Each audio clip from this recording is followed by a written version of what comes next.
नमस्कार साथियों, कैसे हो आप सभी? ठीक होंगे उम्मीद है साथियों। प्यारे विद्यार्थियों, सबसे पहले आज मैं बात करूंगा एनसीईआरटी बुक की। एनसीईआरटी बुक का आपका बैच प्रारंभ होने जा रहा है, जैसे कि आप सभी को पता है। तो अब सबसे पहले इस बात को जान लेते हैं कि एनसीईआरटी बुक का मुख्य योगदान होता क्या है। हर टॉपर्स, हर टीचर ये क्यों कहता है यूपीएससी की तैयारी करने से पहले, मतलब तैयारी करने अगर आप कहीं जाएंगे तो आपसे सबसे पहले पूछता है कि एनसीईआरटी बेस कंप्लीट है कि नहीं। तो आप क्या कहते हैं? एनसीईआरटी बुक बेस कंप्लीट है। लेकिन वाक्य में क्या आपका एनसीईआरटी बुक कंप्लीट होती है? नहीं रहती है। देखिए प्यारे साथियों, एनसीईआरटी बुक जो होती है, एनसीईआरटी बुक का मतलब होता है कक्षा 6 से लेकर 12वीं तक की किताबें। देखिए सबसे मुख्य रूप से हम बात करेंगे तो देखिएगा एनसीईआरटी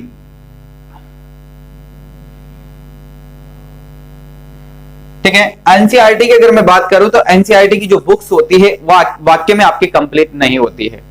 एनसीईआरटी बुक की अगर हम बात करें तो मुख्य रूप से कक्षा 6 से लेकर 12वीं तक की बुक्स आपकी जो होती है, कक्षा 6 से लेकर 12वीं तक की बुक्स जो होती है उसको किस में रखा गया है? एनसीईआरटी बुक में रखा है।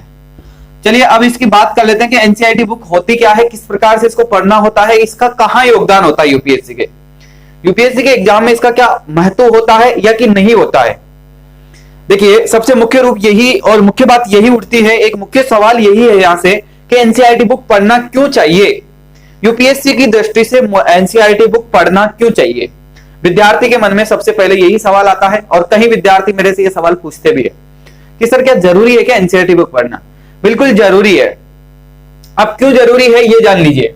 देखिएगा एनसीईआरटी बुक की अगर मैं बात करूं तो ये इसलिए जरूरी है, आपके कक्षा 6 से 12वीं तक की जो बुक्स है एनसीईआरटी बुक, वो इसलिए इंपॉर्टेंट है क्योंकि आपने कक्षा 6 से लेकर 12वीं तक की किताबें आपने पहले भी पढ़ी है। क्या पढ़ी है? किताबें आपने पहले भी पढ़ चुके हैं।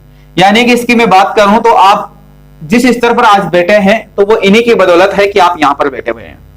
ठीक है, तो इनका मतलब क्या होता है, इनका सारांश क्या होता है, इसके बारे में जानते हैं। कई लोग कह देते हैं, बुद्धिमान जो लोग होते हैं वो कहते हैं कि पिछली क्लास में यानी कि जो पढ़ाया गया है वो अब किसी काम का नहीं है ना। यानी कि जो आपने पीछे जो पढ़ा है वो किसी काम का नहीं है। वाक्य में एक आधार अगर मैं मानना चाहूं यूपीएससी की दृष्टि से अगर हम बात करें, और बातों पर हम ज्यादा चर्चा नहीं करेंगे, बाकी यूपीएससी की दृष्टि से हम चर्चा करेंगे आज।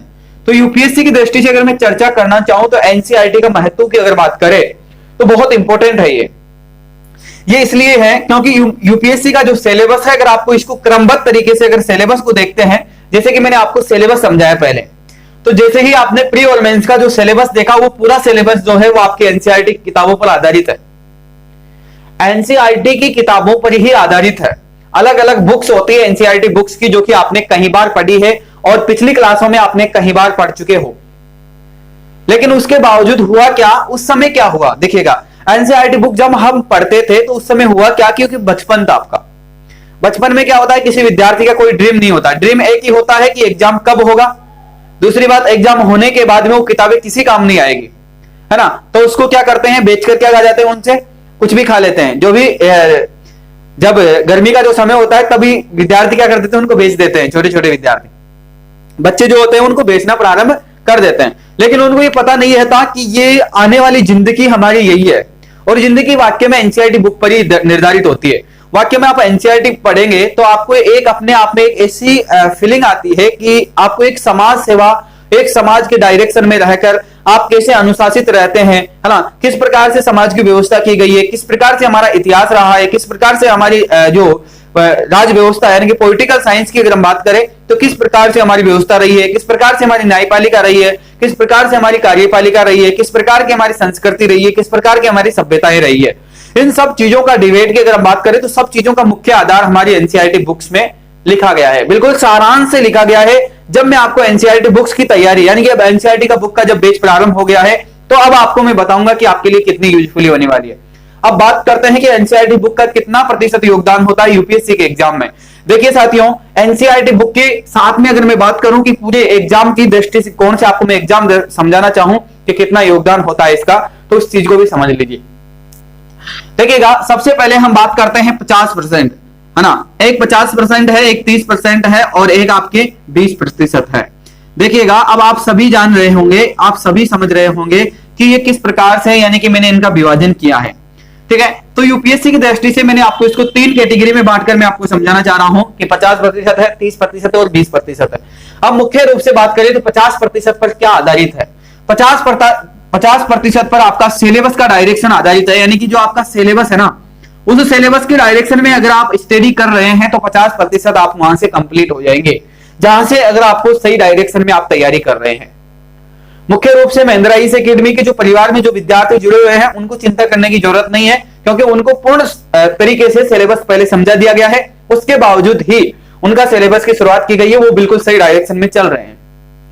लेकिन अब 30% की बात करते हैं। अब 30% आपका जो होता है ये एनसीईआरटी बेस पर कंप्लीट होता है भाई, है ना। ये एनसीईआरटी पर कवर करती है। इसको एनसीईआरटी 30% जो पृष्ठभूमि होती है यूपीएससी के एग्जाम की, उसकी एनसीईआरटी का योगदान होता है 30%। 20% आपके करंट अफेयर्स का योगदान होता है, मात्र 20%। देखिएगा, कई लोग आपको कहते हैं कि आपका जो करंट अफेयर्स है वो भी कंप्लीट होना चाहिए। बिल्कुल करंट अफेयर्स के लिए सत्य कहा जाता है कि कंप्लीट होना चाहिए, लेकिन कंप्लीट का मतलब ये नहीं है। करंट अफेयर्स का मतलब कि आप किसी राजनेता की, यानी कि किसी का प्रचार चल रहा है, कहां पर किसी का चुनाव चल रहा है, कहां किस नेता ने किसका सिर फोड़ दिया, ये सब चीजें नहीं चाहिए। कहां पर किसका एक्सीडेंट हो गया, करंट अफेयर्स में यूपीएससी की दृष्टि से आपको ये चीजें नहीं पढ़नी है। करंट अफेयर्स की दृष्टि से आपको वो चीजें पढ़नी है जो एक आप सिविल सेवक बनने जा रहे हैं। देखिए, एक न्यूज़पेपर जो होता है, न्यूज़पेपर की एक पृष्ठभूमि होती है हमेशा।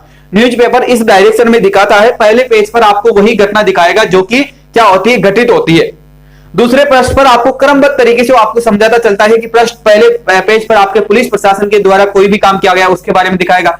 दूसरे पेज पर, सेकंड पेज पर आपको वो जो चीज दिखाएगा जो कि राजनीति से जुड़ी हुई है। तीसरे पेज पर आपको वो जो भी एड दिखाएगा किसी भी चीज को, प्रोडक्ट को बेचने के लिए। चौथे पेज पर आपको कहीं अन्य इलाकों की, यानी कि खेल से संबंधित घटनाएं दिखाएगा, है ना। उसके बाद में जैसे क्रमवार से, यानी कि पेज बदलते जाते हैं, उसी प्रकार से वो घटनाओं को बदलता रहता है और अपना एड भी तैयार करता रहता है। तो न्यूज़पेपर भी कहां तक सही है? न्यूज़पेपर मेरी दृष्टि से अगर मैं बात करूं तो न्यूज़पेपर आपके लिए यूपीएससी की दृष्टि से ठीक नहीं है। यह विद्यार्थी का समय खराब करने का ही काम करता है।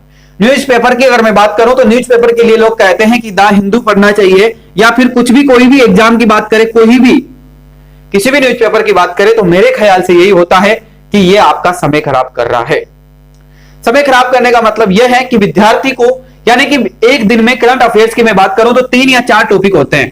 3 या 4 टॉपिकों पर बात होती है, ठीक है। मुख्य रूप से 3 और 4 टॉपिकों पर बात की जाती है ना, जो कि यूपीएससी की दृष्टि से मुख्य रूप से 4 ही टॉपिक आते हैं उसमें, ये समझ लीजिए। अब 4 टॉपिक्स में से क्या होता है कि 2 टॉपिक तो वही रिपीट हो जाते हैं जो कि अगले दिन क्लास में आते हैं, अगले दिन आपके न्यूज़पेपर में आए थे, उसी चीज का विस्तार आपको अगले दिन मिलने वाला है। लेकिन नई चीज तो उसमें 2 ही जुड़ी है। आपको पढ़ना तो केवल ये 2 ही चीज थी, लेकिन आपने क्या पढ़ लिया? 4 चीज पढ़ी। और 4 के साथ में नेता क्या कर रहे हैं, समाज के अवधर्व लोग क्या कर रहे हैं, समाज सेवा करने वाले लोग क्या कर रहे हैं, इन पर आपको कोई मतलब नहीं है। इन लोगों से, समाज को आपस में लड़वाने वाले राजनेताओं से, इनकी पॉलिटिकल से हमको कोई भी मतलब लेना देना नहीं है। ये हमारे किसी काम के नहीं है। हमारे काम की जो चीज है उसको तो आपने पढ़ा ही नहीं। हमारे काम की चीज को तो अखबार वाले, न्यूज वाले क्या करते हैं, इतने से छोटे से कोने में देते हैं और उस कोने में अपनी नजर ही नहीं जा पहुंचती है, अपनी नजर ही नहीं होती है। यानी कि इतने बड़े न्यूज़पेपर में इतनी सी घटना होती है कि जिसमें अपनी नजर तक नहीं पहुंचती, और नजर नहीं पहुंचेगी तो विद्यार्थी वहां तक पहुंच ही नहीं पाएगा। और वो करंट अफेयर्स को ढूंढने के चक्कर में अपनी लाइफ, मतलब अपना पूरा समय खराब कर लेगा। यहां पर न्यूज़पेपर पढ़ने में 1 घंटा या 2 घंटा खराब करता है, तो ये शायद मुझे ठीक नहीं लग रहा। अगर यही न्यूज़पेपर, यानी कि अगर यही करंट अफेयर्स वगैरह वो 2 घंटा देता है, तो आपकी देखिएगा महिंद्रा ईस एकेडमी के प्लेटफॉर्म पर आप सभी को करंट अफेयर्स तैयार करवाई जा रही है साथ के साथ, क्योंकि जो भी टॉपिक इंपोर्टेंट होता है उसके बारे में जहां से सवाल बनते हैं, अक्सर सवाल वहीं से बनते हैं जहां से आपको पढ़ाया जा रहा है। तो करंट अफेयर्स आपको कंप्लीट करवाई जा रही है, और बहुत जल्दी आपका महिंद्रा ईस एकेडमी का प्लेटफॉर्म एक न्यूज चैनल लेकर आने वाला है, और न्यूज चैनल के माध्यम से भी आपको करंट अफेयर्स, यानी कि सभी यूट्यूब के विद्यार्थियों के लिए, सभी विद्यार्थियों के लिए, सारे भारत देश के लिए एक एजुकेशन के माध्यम से एक एजुकेशन चैनल होगा, और उस चैनल के माध्यम से आप सभी को करंट अफेयर्स की तैयारी करवाई जाएगी। यूपीएससी की तैयारी करने वाले प्रत्येक विद्यार्थी के लिए वो आपके लिए निश्चित रूप से लागू रहेगा, और वो सभी विद्यार्थियों के लिए होगा, ठीक है। न्यूज चैनल होगा, वो निःशुल्क होगा। बाकी जो क्लास में आपको करंट अफेयर्स पढ़ाई जा रही है वो एक अलग चीज है। करंट अफेयर्स क्लास में जो पढ़ाई जा रही है वो आपको मेंस की दृष्टि से पढ़ाई जा रही है। मेंस में आपको कहां पर किस प्रकार से सवाल का जिक्र करना है उस पर बात कर रहे हैं, उस पर, ठीक है। तो बैच की बात अलग है। 1 जनवरी से जिन विद्यार्थियों ने बैच ज्वाइन कर रखा है उनकी बात अलग है। एनसीईआरटी बुक की बात कर रहे थे, तो एनसीईआरटी बुक पर हमारा 30% योगदान है। 30% योगदान कहां पर काम आने वाला है इस पर भी चर्चा कर लेता हूं थोड़ी जी। देखिएगा, इसके 30% की मैं बात करूं तो सबसे पहले आपका बेस कंप्लीट करने की बात कर रहे हैं। कि आपको पहले समझ में आना चाहिए कि आपको पढ़ना क्या था। यूपीएससी के सिलेबस में आपने देखा कि आपको पढ़ना क्या है, उसी प्रकार से मेंस के बैच में आपके जिस प्रकार से आपका जो बैच है उसमें आपको चल रहा है, आपको पता चल रहा है कि टॉपिक वाइज आपकी स्टडी हो रही है।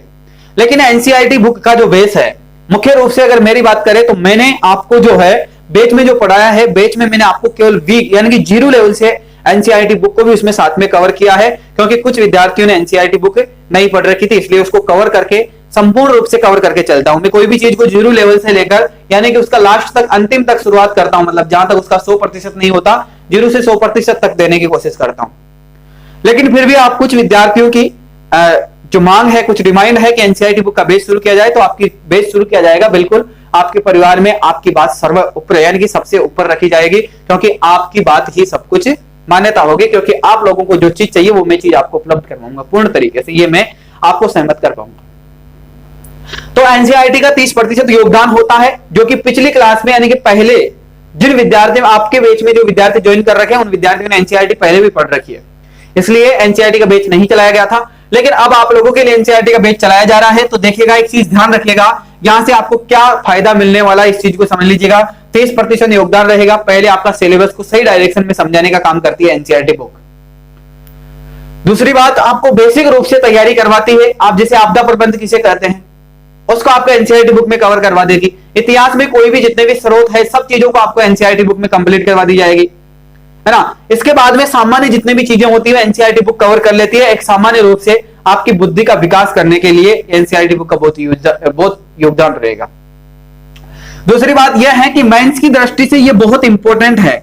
अगर मेंस की दृष्टि से मैं बात करूं तो आप अगर जब पेपर लिखने जाएंगे तो आपको 150 शब्द लिखे जाएंगे, तो 150 शब्दों में से तो आपको केवल 70% योगदान तो केवल एनसीईआरटी बुक का ही होगा। 70% तो अगर आप एनसीईआरटी बुक की बातें ही लिखकर आएंगे उसमें, अब देख लीजिए आप 70% बातें तो एनसीईआरटी बुक की लिख के आएंगे, 30% आप करंट अफेयर्स की जोड़ के आएंगे उसमें मात्र। अब देखिएगा इसमें से क्या होता है कि ये देखिएगा जो 70% है इसमें दो चीजें हैं। एक आपका सिलेबस का डायरेक्शन है जिसमें आपको सिलेबस समझाया जा रहा है, तो आपका इसमें से 40% सिलेबस को मान लीजिए, बाकी फिर भी 30% आपका एनसीईआरटी का ही टुकड़े यानी कि एनसीईआरटी की बातें ही आपको इसमें लिखनी पड़ती है।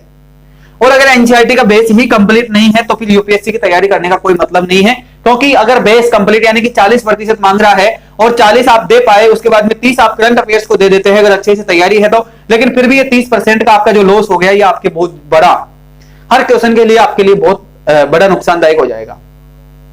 तो एनसीईआरटी आपका बेस कंप्लीट करने का काम करेगी। जैसे ही आप क्लासेस देखेंगे एनसीईआरटी जैसे आप पढ़ेंगे तो आपको पता चल जाएगा कि एनसीईआरटी बुक का मतलब क्या है, आप सब समझ जाएंगे किस प्रकार से आंसर राइटिंग करना है। सबसे मुख्य बात यह है कि आंसर राइटिंग यानी कि मेंस की दृष्टि से और आंसर राइटिंग करने के लिए सबसे बेहतरीन और सबसे अच्छी बात की जाए तो वह एनसीईआरटी बुक है। इसके अलावा कोई ऑप्शन ही नहीं है। आप किसी भी प्रकार की किसी भी संस्था के कोई भी नोट्स कोई भी चीज मत लीजिए, लेकिन एनसीईआरटी अगर सही ढंग से पढ़ लेते हैं तो मेंस में आपका बहुत कुछ फायदा होने वाला है। मेंस का आपका बहुत कुछ पकड़ में आने वाली चीजें एनसीईआरटी बुक में। तो साथियों ऐसी बात है कि एनसीईआरटी का जो बैच है आपका प्रारंभ किया जा रहा है। 1 फरवरी से आपका बैच प्रारंभ हो जाएगा, उसमें कोई दोहराई वाली बात नहीं है, है ना। यानी कि 1 तारीख से आपका बैच प्रारंभ हो जाएगा और इसी के साथ में 1 तारीख की जो बैच प्रारंभ हो रहा है वो आपके बहुत लंबी यानी कि बहुत लंबी यात्रा आपको करवाएगा, पूरे 12 महीने से भी ज्यादा। जब तक आप कंप्लीट तैयारी करते रहेंगे तब तक आपकी एनसीईआरटी चलती रहेगी। सबसे पहले हम हिस्ट्री की शुरुआत करते हैं। हिस्ट्री के एनसीईआरटी बुक से हम शुरुआत करेंगे, उसके बाद में आपको ज्योग्राफी पढ़ाएंगे, ठीक है। इसी प्रकार से सभी प्रकार के जितने भी सब्जेक्ट्स हैं उनको हम कंप्लीट करते चलेंगे। सबसे पहले हिस्ट्री की शुरुआत करेंगे, ठीक है। तो चलिए अब हम क्लासों की शुरुआत करेंगे। 1 तारीख से बैच जो भी विद्यार्थी फीस जमा नहीं करवाए हैं वो फीस जमा कराएं और बैच ज्वाइन कर लें, ठीक है। और तब तक के लिए धन्यवाद आप सभी को, और फिर मिलते हैं एनसीईआरटी बुक की क्लास में। तो आप सभी को तहे दिल से धन्यवाद। चलिए साथियों अगली क्लास में फिर मिलते हैं।